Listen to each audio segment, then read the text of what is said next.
పరిశుద్ధాత్మ దేవుని కృప, దయా జాలి కరుణ, తర్వాత విజ్ఞాపనాత్మ, తర్వాత అక్క సహవాసము, అందుని బట్టి మీకు లెక్కలేని వందనాలు. అక్క పర్మిషన్ ఇస్తే చిన్న సాక్ష్యం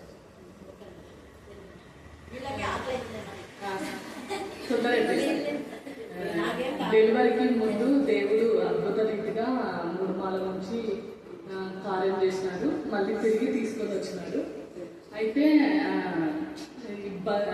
బాబుకి కొంచెం ఇబ్బంది అవుతుందని చెప్పినారు అనమాట. నాకు తెలియదు ఆ సంగతి. అయితే ఆయన ఏం ప్రార్థన, నాకేం సంబంధం లేదు, నేను ప్రార్థన చేసుకుంటాను, నువ్వైతే కార్యం చేయని ప్రేర్ చేసుకున్నాను. అయితే అద్భుత రీతిగా దేవుడు తీసుకొని వచ్చినాడు. అయితే తర్వాత హెల్త్ బాగాలేదు అనమాట డెలివరీ అయిన తర్వాత. అయితే ఎట్లా అంటే ఇంకా మామూలుగా బ్లీడింగ్ పోవాలంట, నాకు తెలియదు అది పోతేనే మంచిదంట, చూద్దని చెప్తారు అని. అయితే అప్పుడు నాకు తెలియదు ఎక్కువ. దేవుడు ఆ విషయంలో అది ఎక్కువ పోవడంలో, తర్వాత నేను నీరసంగా ఉండి లేవలేని స్థితిలో ఉంటే దేవుడు అప్పటికప్పుడే ఆటో వద్దు అంబులెన్స్ని పిలిపించి కర్నూలులో జాయిన్ చేయించి మళ్ళీ వెంటనే మరుసటి రోజే ఆ నైట్ అంతా కాపాడినాడు. మళ్ళీ మరుసటి రోజే డిశ్చార్జ్ అయ్యి ఇంటికి వచ్చేసాడు. అట్లా డెలివరీ విషయంలో, ప్రతి విషయంలో, ఈ పాప హెల్త్ విషయంలో, తర్వాత చిన్న బాబు హెల్త్ విషయంలో కూడా దేవుడు ఎన్నో విషయాల్లో కార్యం చేసినాడు. అందరిని బట్టి దేవాది దేవుడికి, విజ్ఞాపనాత్మకి, అక్కకి సహవాసం కూడా లెక్కలేని వందనాలు.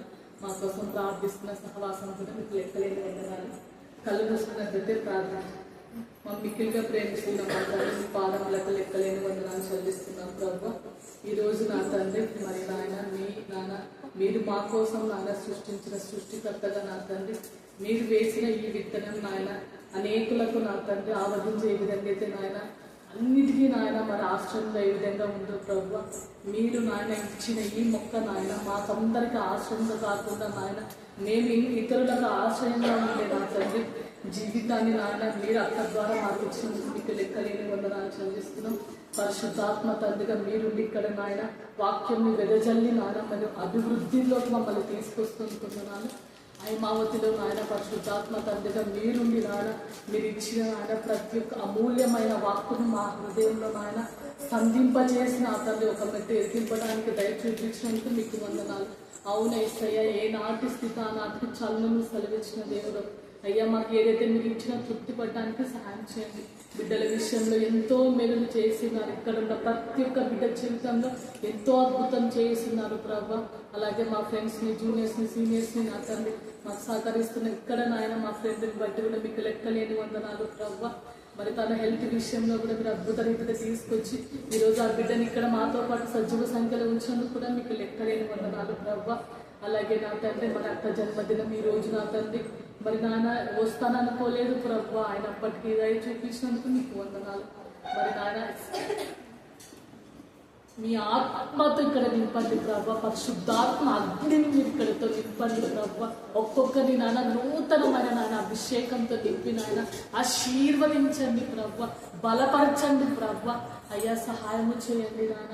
సాకులాగా నాయన మరి ఏదైతే నాయన ఒక్కటి నాయన మేము విన్నాం ప్రభు, విధేయతాన్ని నాయన మీ చిత్తంలో మా జీవితంలో తెలుసుకొని నా తండ్రి పాటిస్తున్నానా మరి ఆత్మీయ ఆశీర్వాదాలు, శారీరక ఆశీర్వాదాలు పొందుకోవడానికి మాకు సహాయం చేయమని నేర్పిస్తున్న నాయన పరిశుద్ధాత్మ తండ్రిని అక్కడి సహవాసాన్ని బట్టి మరి యొక్క మాన మీకు లెక్కలేని వందనాలు చెల్లిస్తూ నజరుని యేసు నామములో అడిగి వేడుకుంటున్నాం నా తండ్రి.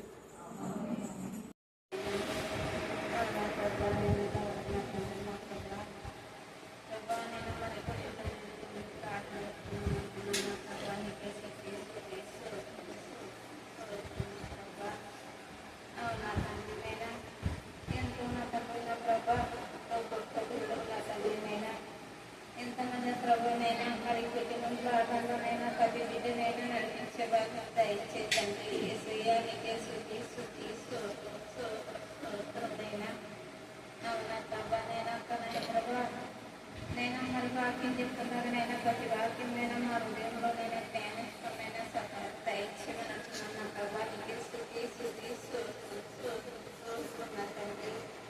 అవునా ప్రభా, నేను పాటలు 10,000 బిడ్డలైనా ఇంకనైనా ప్రార్థనైనా సహాయం దయచేయమంటున్నాను ప్రభా. నీకే స్తుతి సోదరునైనా నా ప్రభా నా తండ్రి నీకే స్తుతి నా తండ్రి ఎంతమంది బిడ్డలనైనా చదువుకున్నానైనా 10 బిడ్డలైనా నుంచి సహాయం దయచేయమంటున్నాను ప్రభా.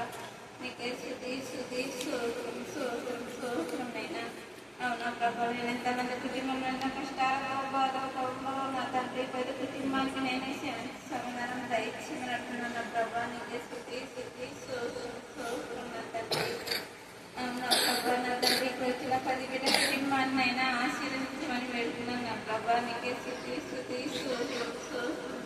నా ప్రభా.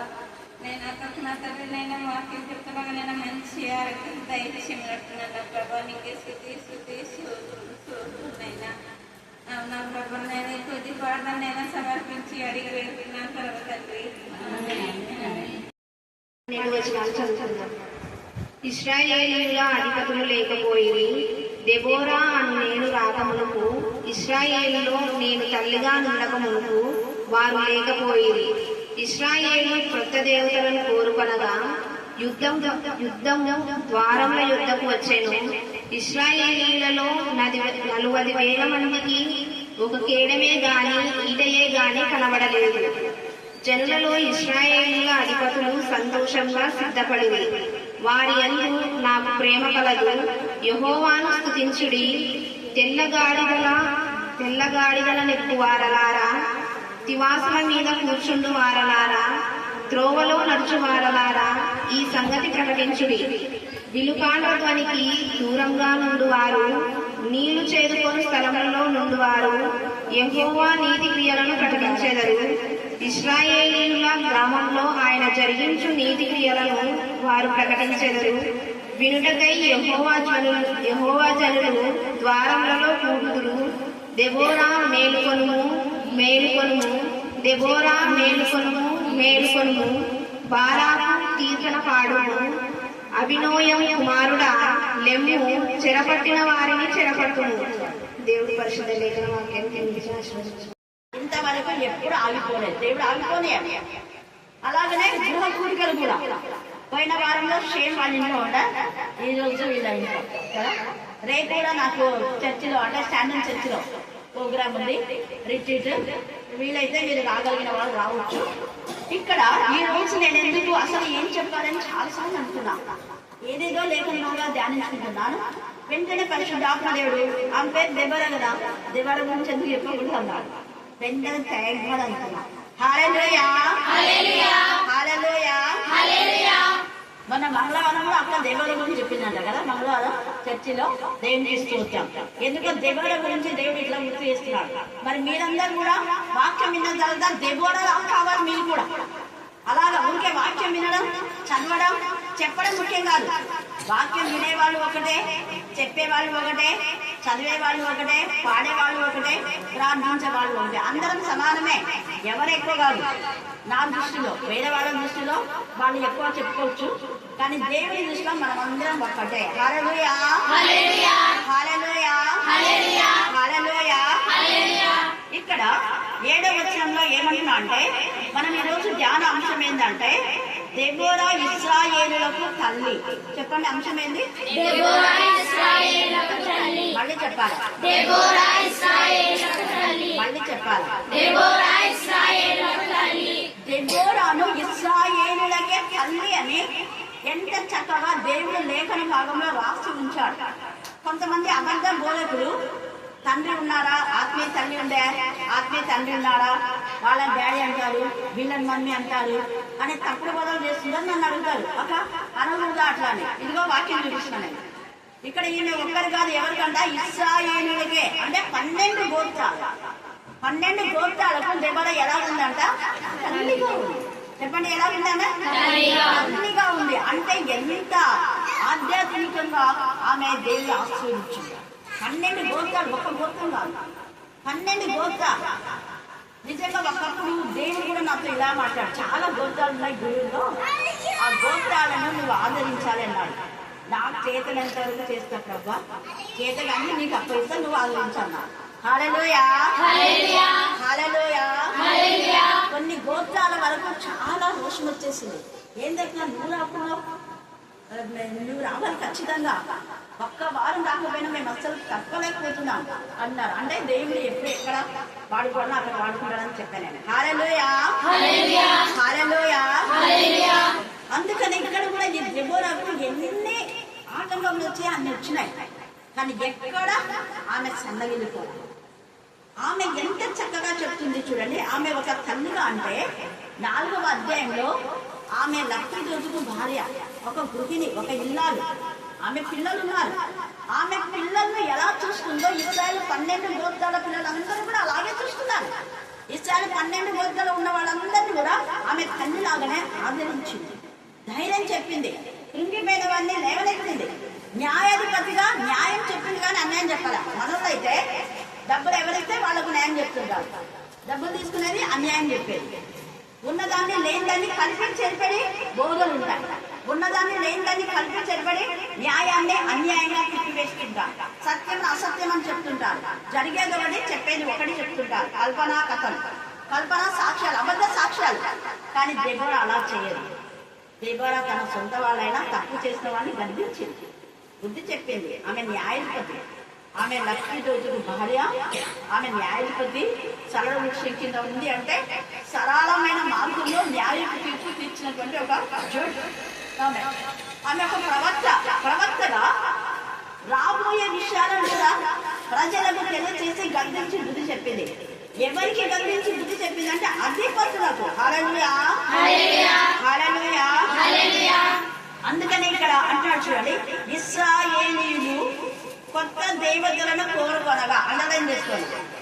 నిజంగా దేవుడు ఎందుకు నాతో ఇది చెప్పమన్నా అంటే ఇప్పుడు జరిగే పరిస్థితి అది. సంఘాలలో కొత్తగా చేరిన వారి ద్వారానే గొడవలు వస్తాయి. ఇక్కడ వీళ్ళకి ఎందుకు యుద్ధాలు వచ్చినాయి, ఎందుకు గొడవలు వచ్చాయి అంటే కొత్త దేవతలను కోరుకొనగా. ఈ రాత్రి కాల సమయంలో ఎంతవరకు మీరు ఆధ్యాత్మికంగా మిమ్మల్ని ఆత్మీయంగా ఎదగదేసే వాళ్ళు కాకుండా కొత్త వాళ్ళ యొక్క తప్పుడు బోధలు వింటే మీ బ్రతుకులు ఇలాగే ఇక్కడ చెప్తున్నాడు. కొత్తగా దేవతను కోరుకున్నారు కాబట్టి యుద్ధం వచ్చింది. తేటగా చెప్తున్నాడు చూడండి, యుద్ధము ద్వారం యొక్కకు వచ్చెను. ఎందుకు సంఘాలలో గొడవలు, కుటుంబాల్లో గొడవలు, సమాజంలో గొడవలు. ఒక దైవజనుడు చెప్పినాడు, ఎంత గొప్ప వరదలు వచ్చి ఇన్ని సంఘాలు కొట్టుకొని పోయి అనేక మంది మొత్తం ఊళ్ళే నాశనం అయిపోవడానికి కారణం ఒక ఆడపిల్ల ఉసురు తగిలింది అని ఇచ్చినాడు. ఆడపిల్ల ఉసురు అని టాపిక్. ఆడపిల్ల ఉసురు దేవుడు ఎక్కువ. ఆ డాక్టర్లో చనిపోయి ఆమె క్షమించినా ఎవరు క్షమించలేదు, దేవుడు క్షమించరు కూడా. గుర్తుపెట్టుకోండి, మనం క్షమించినా దేవుడు క్షమించడు. ఈ సిసేరాను వీళ్ళంతా ఊరుకున్నా కూడా దేవుడు క్షమించాల. అందుకే సిసేరాను యాయేలు ఒక స్త్రీ, యాయేలైన స్త్రీ ఆ యొక్క తలలో మేకుతో కుట్టి వాని తల చిదగొడి చంపేస్తారు. కారణం ఇశ్రాయేలులను బాధ పెట్టినందుకు. దేవుని పిల్లలు బాధ పెడితే దేవుడు ఊరుకోడు, ఎప్పటికైనా వస్తుంది. 30 ఏళ్ళకి రావచ్చు, 70 ఏళ్ళకి రావచ్చు, ఇంకా చాలా చాలా ఉన్నాయి. లేఖన బాగా చదివే వాళ్ళకు అది అర్థం అవుతుంది, చదవని వాళ్ళకు అర్థం కాదు. ఇక్కడ కూడా యుద్ధం చూడండి ఎప్పుడు వచ్చింది అంటే అంతవరకు ప్రశాంతంగా ఉన్నారు, తల్లిలాగా ఆదరించింది, బాగా ఉన్నారు, నెమ్మదిగా ఉన్నారు. కానీ ఎప్పుడు వచ్చింది అంటే కొత్త దేవతను కోరుగా. సంఘాల్లో కూడా చాలా మంది అంటారు ఇంతవరకు ఇంత నెమ్మది ఉండింది. కొన్ని సంఘాల్లో 35 సంవత్సరాలు 40 సంవత్సరాలు ప్రశాంతంగా ఉండి ఈ కొత్త వాడు వచ్చినప్పుడు గొడవలు వస్తుంది. తేజగా దేవుడు వాక్యం ఇక్కడ మాట్లాడతారు. తర్వాత చూడండి, ఇశ్రాయేలీయులలో 40,000 మందికి ఒక కేడమే కానీ ఈడయే కానీ కనబడలేదంట. అయితే అంతమంది ఈ సిసేరానేమో ఇశ్రాయేలీయులను బాధ పెట్టడానికి చూస్తున్నాడు. వాడు 600 ఇంపరతాలు ఉన్నాయి వాడికి. కానీ పాపం ఇశ్రాయేలులో ఒక కేడం లేదు, ఒక ఈట కూడా లేదు. ఎలాగా అని వాళ్ళు బాధపడుతున్నారు. అప్పుడు ఏమైంది చూడండి, చదవండి. తెల్ల గాడిలను ఎక్కువ వాడలారా, నివాసుల మీద కూర్చుని వాడలారా, జోముడు నంచు వాడారా, ఈ సంగతి ప్రకటించుడు. ఏం సంగతి అంటే దేవుడు మా పక్షంగా ఉన్నాడని చెప్పాలి, ప్రకటించాలి. ప్రభు వల్లలో పాల్పొందిన ప్రతి ఒక్కరూ దేవుని వాక్యాన్ని ప్రకటించాలి. ప్రకటించకుండా ఎవరు చేస్తే వాళ్లకు దేవుని ఇస్తున్నారు. కానీ ప్రకటించవలసిన బాధ్యత మనపైన. అందుకే ప్రకటించుడి అని ఇక్కడ చెప్తారు. ప్రకటించాలా అని హెచ్చరిక చేస్తుంది ఇక్కడ. దెబోరా ఒక స్త్రీ ఆమె ఇశ్రాయేలు అధిపతులను, ఇశ్రాయేలు యొక్క రాజులను, ఇశ్రాయేలు యొక్క న్యాయ అందరినీ గద్దిస్తూ ఉంటారు. అప్పటికి ఇంకా రాజు లేదు కానీ ఇంకా న్యాయం చెప్పిన వాళ్ళే రాజులు, అధిపతులు. పెద్దలు ఎవరుంటే వాళ్ళే రాజులు, వాళ్ళే ప్రధానమంత్రి, ఎమ్మెల్యే, ఎంపీలు అంతా వాళ్ళే. ఎందుకంటే అప్పటికి ఇంకా రాజు రాలేదు కాబట్టి న్యాయం చెప్పే వాళ్ళ కాలాల్లో అవి ఉన్నాయి. ఈమె కూడా ఒక న్యాయాధిపతిగా ఉంది. అందుకే ఈమె చెప్తా ఉందన్నమాట, లేండి మీరు ఎందుకు మౌనంగా ఉంటారు అంటే, అధిపతులు మా దగ్గర చేయడం లేదు, ఏం లేదు కదా అని అంటున్నారు. వాళ్ళు ఏం పర్వాలేదు, దేవుడు మన పక్షంగా ఉన్నారు. హెచ్చరిక చేసింది, వాళ్ళకి గద్దించింది, ఎందుకు మీరు మౌనంగా ఉన్నారు? దేవుడు మనతో ఉన్నారు. మనకు కేడాలు లేకపోవచ్చు, మనకు యుద్ధ రథాలు లేకపోవచ్చు, మన పక్షంగా ఎవరు సహాయం చేసేవాళ్ళు లేకపోవచ్చు, కానీ యెహోవా మనకు సహాయం. హల్లెలూయా, హల్లెలూయా, హల్లెలూయా, హల్లెలూయా. తర్వాత చూడండి, మూడవదిగా విలుకాంత ధ్వని దూరంగా నుండివారు, నీళ్లు చేతుకుని స్థలంలో నుండివారు. అది యెహోవా నీతి క్రియలు ఖచ్చితంగా మనం ప్రకటించాలి. మనం పనుల్లో ఉన్నా, ఇక్కడ వెలుకాంధ్ర వాళ్ళుగా ఉన్నా, నీళ్లు చేదుకునే వాళ్ళుగా ఉన్నా, యుద్ధానికి పోయే సమయంలోనైనా కూడా మనం ప్రకటించాలి. ఎంత చక్కగా చెప్తున్నారు ఇక్కడ. యెహోవా నీతి క్రియలను ప్రకటించగలరు. ఈ రాత్రి కాల సమయం ముందు దేవుడు చేసిన ఆశ్చర్యకార్యం చలం చెప్పింది. అక్కడ దేవుడు మన ఇంట్లో చేసిన ఆశ్చర్యకార్యాలకు కృతజ్ఞత, సజీవమ్మకు కూడా కృతజ్ఞతాకృతం అనేది చెప్పాలి. మనం ఏది చేసినా కృతజ్ఞతాకృతం. అందుకనే చూడండి, దేవుని నామమును ప్రకటిస్తున్నాం. ఇప్పుడు దెబోరా వాళ్ళ అత్తగారింటికి వెళ్ళే సందర్భంలో ఇలాగా మనం కృతజ్ఞతాకృతం ఏర్పాటు చేస్తాం. ఇంతకుముందు కూడా లుదియాకు బాగైనప్పుడు కూడా గట్టి హల్లెలూయా, హల్లెలూయా, హల్లెలూయా, హల్లెలూయా. అందుకే వినుటకై యెహోవా జనులంట ద్వారములలో కూడుతారంట. చూడండి, సమాజాలలో, సంఘాలలో సాతాను కీర్తులు చేస్తే దేవుని ఆశగల పిల్లలు ద్వారాల దగ్గరకు వస్తున్నారు. అందుకే అనేక మంది కరుణాపీఠంలోకి వస్తున్నారు. ఇందాక కూడా చాలా మంది వచ్చి ప్రేర్ చేసుకుని వెళ్ళారు. అక్క మీరు రాలేదని మేము వస్తున్నామంటే దేవుడు ఇక్కడికి నడిపించాలని నన్ను అక్కడికి కొన్ని రోజులు రాకుండా వేశాడేమో నేను. హల్లెలూయా, హల్లెలూయా, హల్లెలూయా, హల్లెలూయా. కొంతమంది ఇప్పుడే చూస్తున్నాం, అక్క ఇంత పెద్దగా ఉందా కరుణాపీఠం, ఇప్పుడే మేము చూస్తున్నాము అంటున్నారు. దేవునికి స్తోత్రం. ఎందుకంటే దేవుని కార్యాలు ఆగు. అందుకని ఇక్కడ కూడా వాళ్ళు వినటానికి ద్వారాల దగ్గర వచ్చి నిల్చున్నారంట. దేవునికి స్తోత్రం. తర్వాత చూడండి, దెబోరా మేల్కొనుము, మేల్కొనుము, దెబోరా మేల్కొనుము, మేల్కొనుము, బారాకు కీర్తన పాడు. బారాకును గద్దించి హెచ్చరిస్తారు.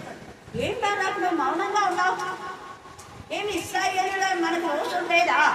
సిసేరాతో ఎందుకు యుద్ధం చేయడానికి వెళ్ళలేకపోతున్నావు అంటే బారాక్ అంటాడు, దెబోరా నువ్వు నాతో వస్తావా? ఒక స్త్రీని సహాయపడతాడు. చూడండి, యుద్ధ వీరుడు అయితే దెబోరా కూడా రానని చెప్పదు, నేను కూడా వస్తాను అని చెప్తాను. ఆమె యుద్ధ చేస్తుంది. ఆమె కూడా ఆమె వీర నారీమని. ఆమె కూడా దెబోరా కూడా ఇశ్రాయేలు పక్షంగా యుద్ధం చేస్తాను. ఆమె కుటుంబం కోసం చేయదు, ఆమె కుటుంబం కోసం, ఆమె కుమారుల కోసం చేయకుండా ఇశ్రాయేలు ప్రజల కోసం. నాది కూడా అంతే. అందరూ వాక్యం చెప్పాలి. మా ఇంట్లో వచ్చి చెప్పాలని కాదు, మా అక్క చెల్లెళ్ళు, మా అన్నదమ్ములు వచ్చి వీళ్ళ వాక్యం చెప్పాలని కాదు, ఆత్మలో ఎదిగిన పిల్లలు వాక్యం చెప్పాలని. అందుకే ఈమె కూడా అదే చెప్తారు. దేవుడు అద్భుత రీతిగా దెబోరాకు ఘనమైన విషయం ఇచ్చాడు. ఏ సిసేరా అయితే వీళ్ళని బాధ పెట్టాడు, ఆ సిసేరాను అంతం చేశారు. హల్లెలూయా, హల్లెలూయా, హల్లెలూయా, హల్లెలూయా, హల్లెలూయా, హల్లెలూయా. అలాగా ఇప్పుడు ఈ దెబోరా కూడా ప్రతి సాతాను పైన విజయాన్ని సాధించింది. అది మనకి ఈరోజు మెయిన్ అంశం ఏంటంటే, విజయము దేవుని దెబోరాకి ఇచ్చాడు. ఘనమైన విషయం. ఒకప్పుడు ఆమె పరిస్థితిలో ఎవరు ఆమె బ్రతుకుతుంది అనుకోలే కదా, అందరూ అన్నారు. అక్కడ లాస్ట్ స్టేజ్ అక్క అసలు పైకి ఎగిరి పడుతుంది మంచం మీద నుంచి. ఎన్నెన్నో ఇంకా రోజుకొక వార్త. నేను ఒకటే అన్న, అలా అనొద్దండి మీరు. దేవుడి బిడ్డని నిలబెట్టారు. ఏమేమో మనిషికి నోటికి ఎట్లా వస్తాయో మాట్లాడుతున్నారు, కానీ దేవుడు సజీవ సాక్షిగా బిడ్డను నిలబెట్టడమే కాకుండా ఆమె చనిపోతుంది అనుకుంటే ఆమెకు మరొక పిల్లలు ఇచ్చినారు. హల్లెలూయా, హల్లెలూయా, హల్లెలూయా, హల్లెలూయా. బిడ్డ, ఆ బిడ్డ కూడా రోషం గల బిడ్డగా పెంచాలి దెబోరా. అందుకే ఒక మంచి తల్లిగా దేవుడి దెబోరాను ఆశీర్వదించాలి. వాళ్ళ ప్రాంతంలో కూడా అనేకులకు దెబోరా తల్లిలాగా ఉండాలని దేవుడు ఇక్కడ హెచ్చరిక చేస్తున్నారు. అలాగనే మిరియా కూడా, మీరు ఏ ఏ ప్రాంతంలో మీరున్నారో అక్కడ మీరు తల్లిలాగా వ్యవహరించాలి. మీరు అందరూ వినడం ఆత్మీయ తల్లి అనాలి. వాక్యంలో ఉంది, ఎవరు చెప్పుడు బదులు వినొద్దండి. మనం చూస్తే ఈ యొక్క మొదటి తిమోతిలో కూడా అక్కడ తిమోతి నా నిజమైన కుమారుడా అంటాడు అపోస్తలుడైన పౌలు. తిమోతి నిజమైన కుమారుడుగా అక్కడ లెక్కించబడ్డాడు. చాలా మంది ఎందుకు అనాలి అని అంటున్నారు, కానీ ఈ యొక్క మనం చూస్తే పౌలే అంటాడు. తీతుకు రాసిన పత్రిక 1వ అధ్యాయం, తీతుకు రాసిన పత్రిక 1:10-11 చదవండి. అనేకులు విశేషముగా సున్నతి సంబంధులను, అజేయులను, బదలుపోతులను, మోసపుచ్చువారులై ఉన్నారు.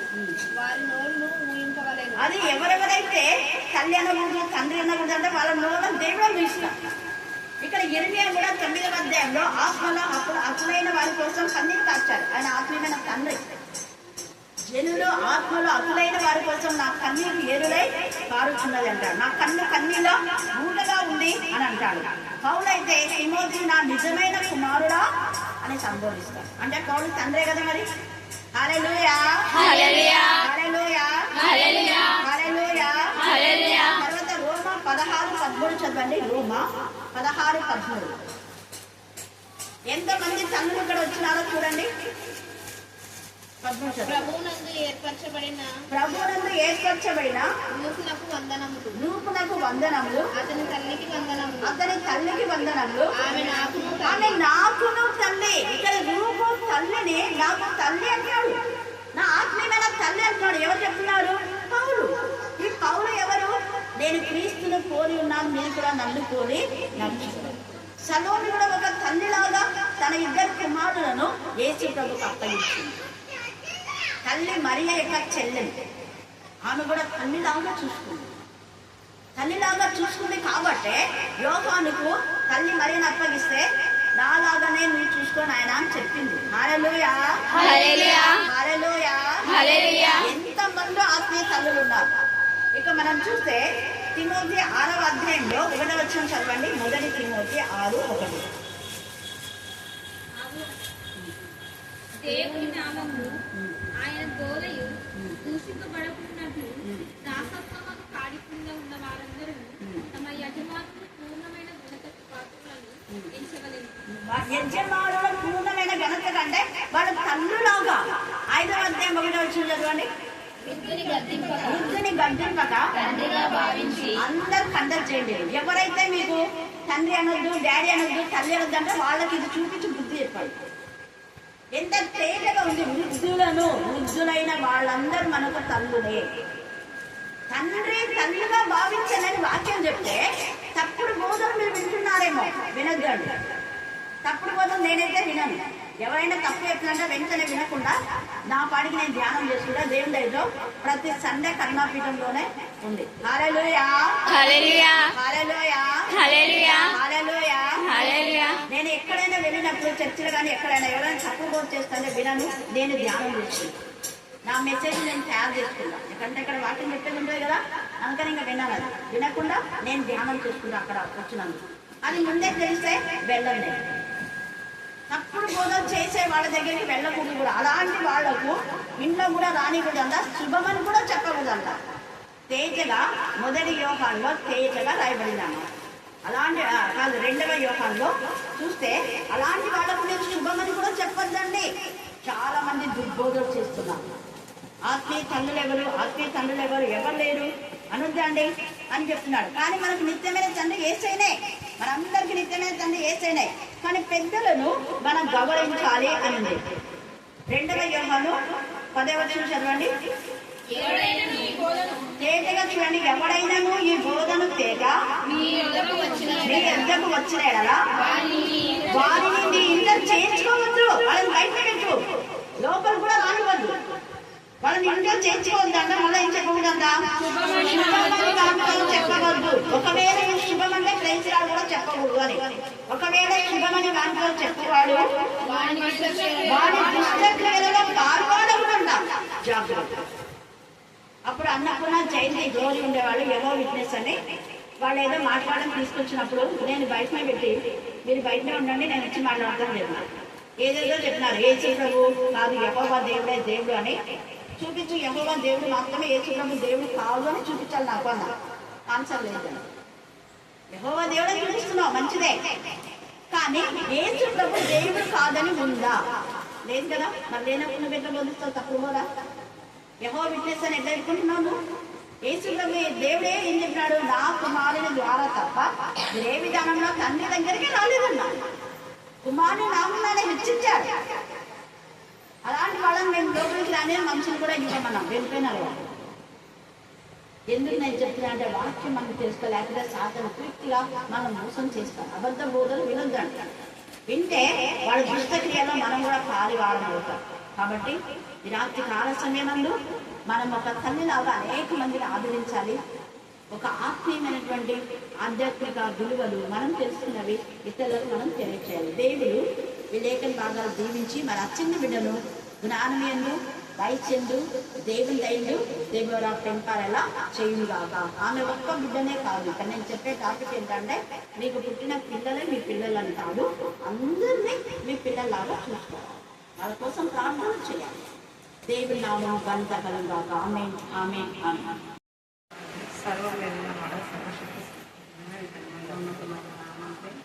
వందనములు స్థుతులు స్తోత్రములు చెల్లించుకుంటున్నాను. ఇంతమంది నా తండ్రి నేను స్థుతిస్తున్నానంటే కేవలం నీకు కృప నా ప్రభావ. ఈ కుటుంబంలో నా తండ్రి అద్భుత రీతిగా నా తండ్రి ఆశ్చర్య కార్యాలను జరిగించుకుంటున్నా. ఇంత అనేకమైన స్థుతులు స్తోత్రంలో నా తండ్రి లేనిలోను కలిగిలోను ఆర్థిక ఇబ్బందుల్లోనూ నా తండ్రి చేయి పట్టి నడిపించుకున్న దేవా స్తోత్రంలో నా తండ్రి కష్టపడుకుంటున్న వారిని నా తండ్రి కనికర చూపించి నా తండ్రి అభివృద్ధి పొందించుకున్నందుకే స్థుతులు స్తోత్రంలో చెల్లించుకుంటూ ప్రార్థిస్తున్నాం నాన్న. అవునా తండ్రి ఆత్మ తల్లి చెప్పిన మాటలు నా తండ్రి మేము నెమ్మది వేసుకుంటూ జీవించవచ్చు. కృపా సహాయం అనుగ్రహించండి. ఇక్కడ చేరిన ప్రతి బిడ్డను నా తండ్రి ఆత్మీయతలో నా తండ్రి ఎదుగులకు నీ జ్ఞానార్హత నిండిన నా ప్రభా. అవునా ప్రభా, ఈ లోకంలో మేము జీవిస్తున్నాం నా తండ్రి నీ జ్ఞానంలో కలిగి నేను జీవించటకు కృప దయచేయండి నా యేసయ్య. అవునా తండ్రి, ఇక్కడ ఇద్దరు ముగ్గురు కూడి నా నామంలో స్తుతిస్తారో అక్కడ నిలబడుతున్నాం నా తండ్రి. ఇంతమంది నేను మేము చేరి నేను స్తుతిస్తున్నాం నా తండ్రి. నీకే ఘనత మహిమ ప్రభావం చెల్లిస్తున్నాం నా ప్రభా. నీకే స్థితులు స్తోత్రములు చెల్లించుకుంటున్నానైనా దేవోరకాల వలె మేమును నా ప్రభా ఆత్మీయంగా ఎదిగి నా ప్రభా మేలుకొని నేను స్థుతిస్తూ జీవించినట్టు కృప దయచేస్తామని మమ్మల్ని మేము తగ్గించుకుంటూ నీ నామాన్ని హెచ్చిస్తూ మా ప్రియుడు రక్షకులకు శ్రేష్టమైన ఉన్నతమైన నామాకే కీర్తించడుచున్నాం తండ్రి. ఆమేన్ ఆమేన్ ఆమేన్. సాధారణంగా మీరు వాళ్ళ ఊరికి వెళ్ళినప్పుడు